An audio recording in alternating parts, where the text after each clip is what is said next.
from Public Relations 2016, and now we will explain about our final project, and it's about the content analysis. But first, let us to introduce ourselves.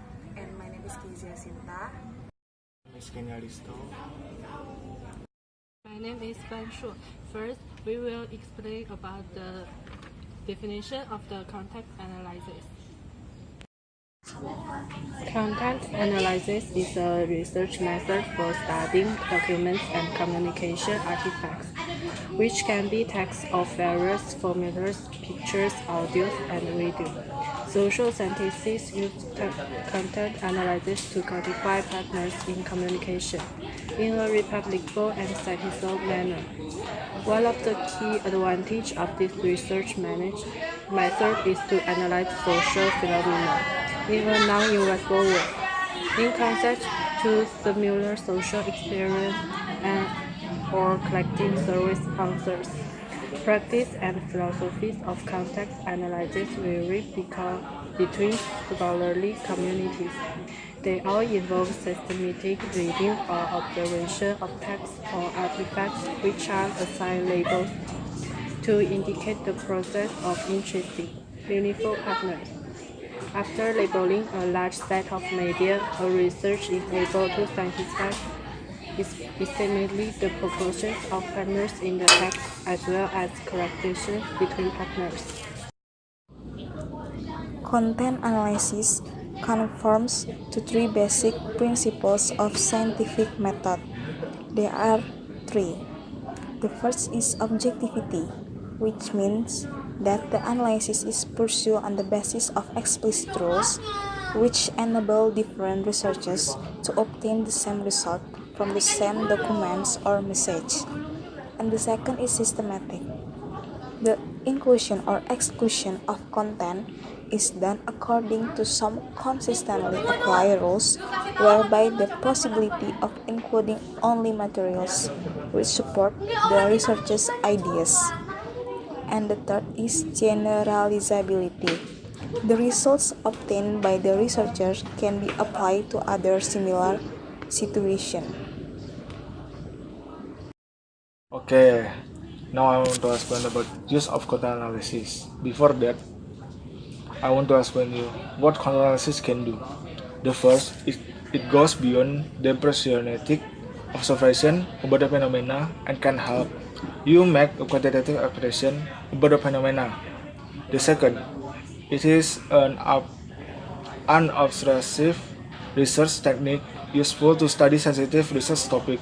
The third, it is content sensitive and therefore can process symbolic meanings of data. The fourth, it is a safe method in the sense that if the research found that a portion of the necessary information was missing or incorrectly caught. And number 5 is it can deal with large volume of data. Number 6, it is a sorting string methodology which is typically labor intensive and requires minimum capital investment. And the next is about what it cannot do. The first, the inference are limited to the content of the text only. And then the second is when it deals with semantic difference or differences with regard to the meanings of word, the finding can be less valid and reliable. And the third, it is argued that content analysis, which confines itself to counting the individual unit and their frequency or of occurrence, such as, for example, the number of times the word globalization appear. And the fourth, the reliability and validity issues in content analysis still remain unresolved. And the fifth, the method cannot be used to test causal relationship between variables. And the next is about popular. There are 6 types of how to do the content analysis. The first one is formulation of the research question or objectives. The second one is selections of communication content and symbol. The third one is developing content categories. The fourth one is finalizing unit of analysis. The fifth one is preparing a code schedule, pilot testing, and checking intercode reliabilities. The final one is analyzing the collection data. Next is about the formula. And from the formula itself, we have 12 formula. The first is about reliability. For reliability itself is have the name is coefficient formula. Coefficient formula is mean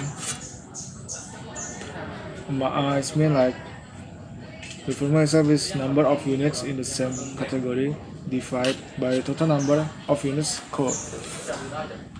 And the formula itself is like R among two branches C1 and C2 and divided by C1 plus C2.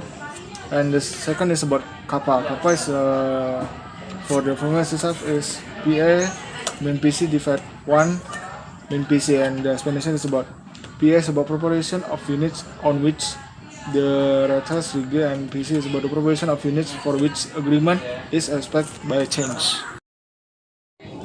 And the last is conclusion. When used properly, content analysis is a powerful data reduction technique. Its major benefit comes from the fact that it is a systematic, reproducible technique for compressing many words of text into fewer content categories based on explicit rules of coding. It has the attractive features of being unobtrusive and being useful in dealing with large volumes of data. The technique of content analysis extends far beyond simple word frequency counts.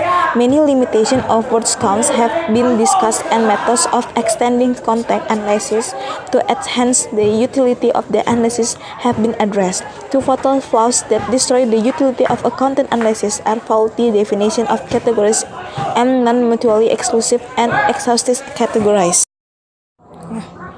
That's the video from our group. We hope all of you will like this video and also learn something about content analysis from this video. Thanks for watching. Hope you can have a good day. Thank you.